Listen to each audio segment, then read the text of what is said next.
그런데 여기서 짚어볼 대목들이 한 가지 더 있습니다. 권성도 원내대표 개인적인 판단이라고 이제 전제를 하면서도 윤 대통령에 대한 탄핵 심판 기각 가능성을 언급했어요. 물론 그 전에도 얘기는 했는데, 예.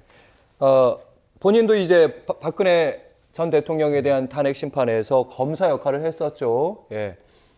결론이 중요한 것 같습니다. 개인적 판단으로는 기각 가능성. 원래는 이제 국민의힘 내부에서 각하 얘기를 좀 많이 했지 않습니까? 근데 기각 얘기를 다시 최근 한 일주일에 얘기하더라고요.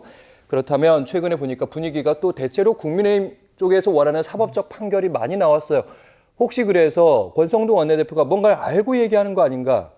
아니, 그건 아니라고. 그것까지는 아닐까요? 예, 왜냐하면 헌재의 내용은 다 비밀에 붙여져 있고요. 만약 비밀을 하겠죠. 파기하고 뭘 얘기하면 그거 처벌받게 돼 있습니다. 제가 말씀드린 기류. 기류. 네, 뭐 저는 그러니까 본인은 그렇게 판단하실 수 있죠. 뭐 본인의 생각이시니까 권성동 원내대표가 개인적으로 생각하는 걸 제가 이렇다 저렇다 얘기할 수 있는 문제는 아니라고 보고요. 저는 다만 생각이 다릅니다. 기각될 가능성은 뭐 저는 거의 없다고 생각하고요. 저는 탄핵 인용될 가능성이 높다. 물론 예전엔 제가 8대 0까지 얘기를 했는데 요즘은 약간 그거는 의문이에요. 약간 지난번에 그 국무총리 5대 1대 예, 그것 때문에 이 헌재 재판관들의 생각이 약간 다를 수도 있겠구나 개인적인 생각으로. 왜냐하면 지금 증거나 아니면 여러 가지 그날 그 비상계엄이 선포되는 날 모두 다 텔레비전으로 다 봤지 않습니까 상황을.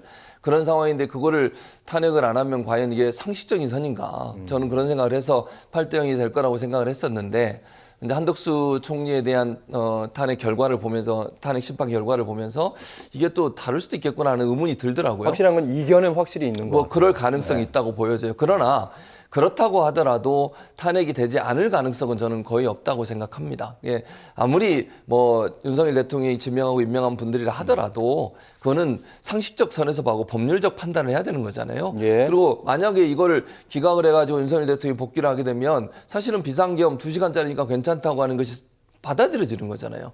그러면 비슷한 형태의 비상계엄을 또 선포하면 어떡할 겁니까, 그때는.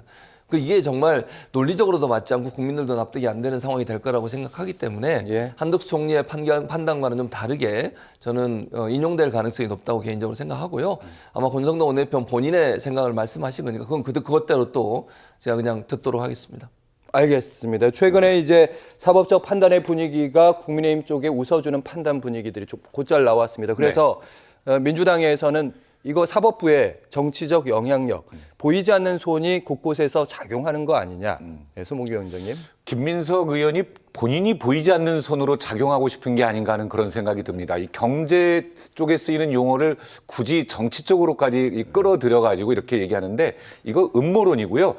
최진봉 교수께서는 이제 인용이 될 거라고 하셨는데 우리 얘기하신 것처럼 전 기류나 흐름이 이게 지금 이재명 대표의 1, 2심 결과가 다르듯이 헌법재판관들도 같은 행위에 대해서 법적인 해석이 다를 수가 있거든요. 그게 팽팽히 맞서고 있는 과정이고 그 부분이 이제 어떻게 본인들의 의견을 조율해가는 과정이 있을까라는 생각인데 저 또한 역시 한덕수 총리의 과정을 보면서 이거는 기각이 확실하다. 저는 그런 기류 흐름을 느끼고 있는데 이제 결과가 나오면 최진봉 교수께서 맞는지 제가 맞는지 그런 내용이 나올 수 있는데 지금 국민들도 대부분 반반이라는 그런 생각을 하고 있거든요. 그렇다면 헌법재판관들의 그런 법에 기반한 그런 국가를 위한 그런 판결을 좀 기다리고 신속히 됐으면 좋겠습니다. 신속히. 알겠습니다.